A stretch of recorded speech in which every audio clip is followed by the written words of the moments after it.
اس کی بعد تمام طلباء کو ایک جگہ کیا. اچھا حکومت یہ سمجھ رہی کہ 6 لڑکے بڑے بڑے ہیں، ان کو گرفتار کر کے ان سے بیان لکھوا دی کہ اب احتجاج بند کی جائے.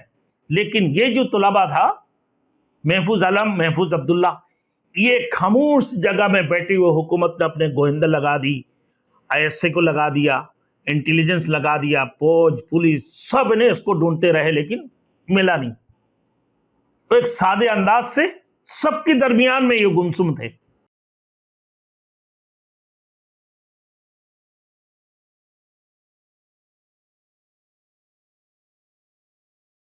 Thanks for watching. Don't forget to like, comment, share and subscribe to Maulana Habibullah Rouhani Official. آج میرے دوستو ہم ان اسٹوڈنٹ کے لیے بات کر رہے ہیں جو اسٹوڈنٹ احتجاج کر کے بنگلہ دیش کو دوبارہ آزاد کرائیں، اپنے خون بہا کر، اپنے کو شہیدوں میں نام ڈال کر، شہیدوں میں نام لکھوا کر، علماء کرام، اسکول، کالج، یونیورسٹی کی طلباء اور طالبات اور پھر ان کی عزیز و اقارب ایک ساتھ مل کر جو احتجاج کیے ہیں، جس کی بنیاد پر اللہ رب العزت نے تمہیں 83 مرتبہ آزاد کرا دی ہے. ایک آزادی تمہارے پاکستان سے تھی، 82 مرتبہ آزاد مجیب الرحمان سے ہوئے، 83 مرتبہ آزاد تم حسینہ واجد سے ہوئے. میرے دوستوں، مسلمانوں کی ذلت کا باعث آج افسوس، صد افسوس، مسلمانوں کی ذلت کا باعث اپنے اصول صحیحہ کو گم کر دینا، اپنے اصول صحیحہ سے ہٹ جانا، اپنے اصولوں کو بھول جانا. وہ قوم جو مردہ قوموں میں زندگی کی روح پھونکنے کے لیے آئے تھی،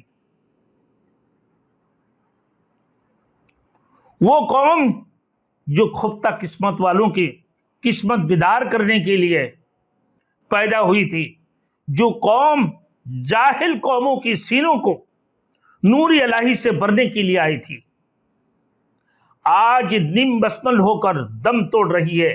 اپنے اسلاف کی پیدا کی ہوئی بیداری کو خواب غفلت کے میرے دوستو پردہ میں چھپا رہی ہے. جس کی اسلاف کی سینے نور الہی سے بھرپور تھے، آج جہالت کا شکار ہو رہی ہے. یہی تو تھی سب سے پہلے جائیں اسلام کی شروع میں رسول مقبول صلی اللہ علیہ وسلم اور صحابۃ الاجمعین کی جماعت، اس کی بعد آئیں تابعین، تبع تابعین، خلفائے راشدین کی بعد پھر تابعین، تبع تابعین، سلف صالحین، ائمہ مجتہدین سے لے کر پھر ہمارے اولیاء اور بزرگان دین، اور آ جائیں آخری مراحل پہ کہ بر صغیر کے وہ علماء جو شاہ ولی اللہ محدث دہلوی رحمۃ اللہ علیہ کے فرزندان، اور پھر شیخ الہند محمود الحسن جو برٹش کے انگریز کے خلاف، برٹش کے خلاف جو جنگیں لڑے تھے. میرے دوستوں جو مردے قومیں تھے، جن لوگوں میں میرے دوستوں ان کی زندگی کے روح پھونکنے کے لیے دنیا میں آئی تھی، وہ قوم جو خفتہ قسمت والوں کی قسمت کو بیدار کرنے کے لیے آئے. شیخ الہند محمود الحسن رحمۃ اللہ علیہ کو، ولی اللہ محدث دہلوی رحمۃ اللہ علیہ کی فرزندان کو دیکھیں، آپ علامہ حالی کو دیکھیں، یہ سارے کے سارے ایک فکر کرنے والے انسان تھے، تفکر اسلام تھے، مفکر اسلام تھے، اسلام کی سوچ رکھنے والے، یہ فلسفی اسلام کی فلسفر تھے. پھر اس کی بعد علامہ اقبال کی جیسے فلسفر، شاعر مشرق. میرے دوستوں ان لوگوں نے لوگوں کی دلوں کے اندر نور الہی سے بھرنے کے لیے دنیا کے اندر تشریف لائے. نور الہی جو کہ نور الہی سے بھرپور تھے، آج جہالت کا شکار ہو رہی ہے لوگ. آج مسلمان اگر سورہ عصر کے 4 اصولوں کے اوپر عمل کرے میرے دوستوں، تو یقیناً सियासत, रियाजत, इक्तिसादियत, तमाम तर चीज़ें पूरे हो सकता है। निज़ाम इस्लाम, मेरे दोस्तों, इस्लाम की जो निज़ाम है कहाँ पर है कि भाई कुरान में भी सियासत, भाई कुरान तो तमाम तर सियासत का मेन डायरी है, मेन सजेशन है कुरान मजीद कि रसूल मकबूल सल्लल्लाहु अलैहि वसल्लम ने इक्तिसादियत का निज़ाम दिए, कानून दी है, सियासत का कानून अल्लाह के रसूल ने बयान किए हैं, सियासत के निज़ाम अल्लाह के रसूल ने बयान की है जो अल्लाह की कुरान में है। ये मुसलमानों की से हटकर नहीं है। कुरान मजीद रसूल की सल्लल्लाहु अलैहि वसल्लम की हदीस सियासत से भरे हुए हैं। आज भी मुसलमान अगर सूरह असर के उसूल अरबा पर अमल हो जाते हैं तो मेरे दोस्तों बेइमदाद इलाही सारे के सारे दुनिया की कौमों से मैदान इज्जत और रफात में कोई सबकत नहीं ले जा सकते। लेकिन मेरे दोस्तों यकीनन ये उसूल अरबा के जो आमिल हो जाएंगे तो बेइमदाद इलाही सारे दुनिया की कौमों से मैदान इज्जत में और रफात में गोए सबकत ले जा सकते हैं और उनको मालिकुल मुल्क की बारगाह से सरदार और आक़वाम आलम का मुमताज लक़ब बासानी मिल सकता है। यही वो राज था जिसने इब्तिदा इस्लाम में मुट्ठी भर मुसलमानों को बड़ी बड़ी जबरदस्त सुल्तानतों पर फतेह बना दिया था।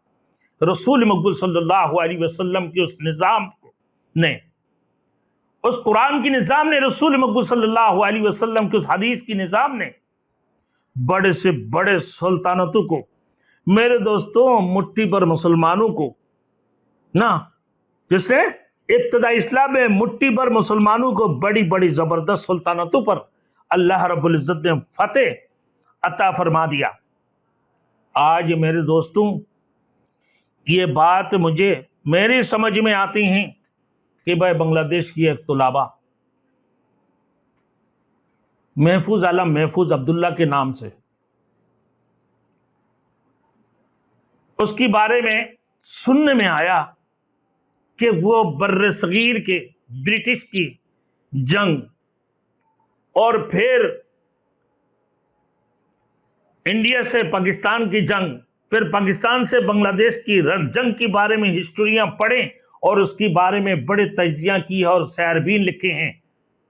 मेरे दोस्तों ये जो तज्जिया थे, ये जो सैरबीन थे, ये तुलाबा महफूज अब्दुल्ला या महफूज आलम, तो सही मानों में ये थे कौन? पहले ये दीनी मदारिस के तुलाबा थे जो उन बुजुर्गान दीन जो बर्रे सगीर को आज़ाद करने में कुर्बानी दी थी, जिन लोगों ने अपने खून बहाए और अंग्रेजों ने इनको खून बहाए, इन्हें गुम किया, इन्हें जेलों में बंद करके इनकी जो है ना पूरे जिस्म की रीढ़ की हड्डियों से सवाए हड्डी की तमाम तर गोश्त को इन लोगों ने गला दिए थे।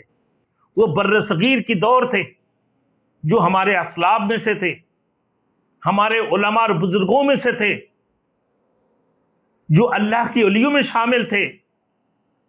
उन लोगों ने क्या कुर्बानी दी थी, अंग्रेजों के खिलाफ कैसे जंगें लड़े थे, ये तुलाबा ने उस बात के ऊपर बड़े सैरबीन और तज्जिया की है, जिसकी बुनियाद पर बांग्लादेश की ढाका की ये तुलाबा जो नोआखाली जिसके पैदाइश है नोआखाली में, यानी लखीमपुर की कोई एक जिला है, उसमें पैदा हुए।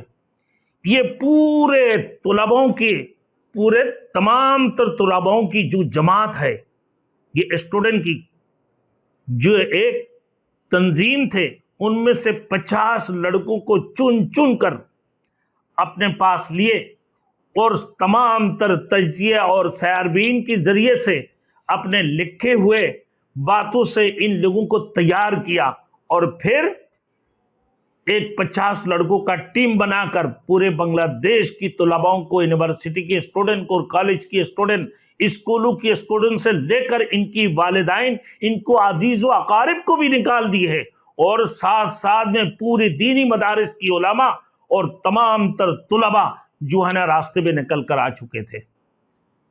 बाकी ये स्टूडेंट महफूज आलम, महफूज अब्दुल्ला, किस अंदाज से वो कि जब यूनिवर्सिटी में हुआ करते थे वो ढाका यूनिवर्सिटी में, तो बाकी तमाम लड़कों जो उसकी अपनी एक तंजीम है, तमाम तर चीजें वो लिख कर दिया करते थे। कभी ब्लॉकेट, कभी हड़ताल की आवाज, कभी और किसी सूरत में कई नाम, 3-4 नाम दिए हुए थे। फिर उसकी बात तमाम तुलबाओं के एक जगह किया। अच्छा, हुकूमत ये समझ रही कि 6 लड़के बड़े बड़े हैं, इनको गिरफ्तार करके इनसे बयान लिखवा दी कि अब एहतजाज बंद की जाए। लेकिन ये जो तुलबा था, महफूज आलम, महफूज अब्दुल्ला, ये खामोश जगह में बैठी हुई हुकूमत ने अपने गोविंदा लगा दी, ISA को लगा दिया, इंटेलिजेंस लगा दिया, फौज, पुलिस, सब ने इसको ढूंढते रहे लेकिन मिला नहीं। तो एक सादे अंदाज से सबके दरमियान में ये गुमसुम थे। किस जगह पर वो रोपूस थे नहीं मालूम। आज ढाका में ये बात बोले जा रहा है सब, जो निगरां वजीर आजम है उसकी आला मशीर है ये तुलबा, ये तालिब इल्म निगरां वजीर आजम की आला मशीर है, मशीर आला है। वजह यह है कि पूरे मास्टरमाइंड, पूरे के पूरे मास्टरमाइंड इन एहतजाजों का कौन है? ये महफूज आलम, महफूज अब्दुल्ला है। तो हकीकत में जब आप पीछे की तरफ जाएंगे, बर्रे सगीर की तरफ, ब्रिटिश के लड़ाई की तरफ, उन जंगों की तरफ, फिर पाकिस्तान और इंडिया की जंगों की तरफ, फिर बांग्लादेश और पाकिस्तान की जंगों की तरफ, एक एक चीजें सामने खोल कर आ जाएंगे। इन लोगों ने क्या किया, इन बातों के ऊपर उन लोगों ने कुर्बानी दी, अपने खून क्यों बहाया और कैसे बहाए और कैसे तंजीम को अपने मुनज़्ज़म किए। यही चीज ये लड़का सोचते हुए एक फिक्र, एक सोच अपने दिमाग के अंदर लेकर अपने तमाम तंजीम की जो है ना तुलबाओं को तैयार किया, एक तंजीम बनाए।